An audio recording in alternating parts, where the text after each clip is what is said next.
Hey guys, so this is the finished look. This hair looks amazing. I just love the quality and that, you know, I tried to curl it. You know, I wanted to see if the hair takes in the heat so well. It does take the heat so well, and I'm absolutely in love with the hair quality. I just love the silky kind of texture, and I love the hair density, you guys. It is absolutely gorgeous. It does look absolutely natural. Like, as you can see, guys, I did not experience a lot of shading with this hair, you guys. And I love that this is a 360 unit, you guys, so you can actually rock this in a ponytail or in a bun. It will definitely look natural. So you guys, make sure you go and check out Ishow hair. I'm gonna leave their hair details in the description box down below. They do have amazing hair. Like, this hair is beautiful. It is quality hair. Like, this is the first time that I've actually collaborated with this company, and I'm absolutely in love with the hair texture. The hair is amazing. The frontal is just amazing. Like, seriously guys, one of the best units that I've received. This is a unit that you can rock in summer because it's not too heavy. It is light, but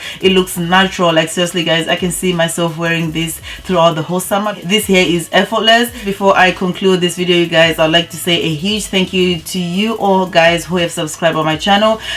We are now at 200k, and I'm absolutely chuffed. Like, seriously guys, you guys are so amazing. I'm so in love with your support, you guys. I do appreciate each and every one of you. Who would have thought that I will reach 200k? Like, seriously guys, you guys are awesome, and I'm so grateful to your support, you guys. You mean the world to me, so thank you so much, guys. I know you guys are doing a good job sharing my videos and watching my videos. So I hope you guys did enjoy this video, and please don't forget thumbs up this video. Also comment, rate, share, and subscribe. I'll see you guys in my next video. Bye for now.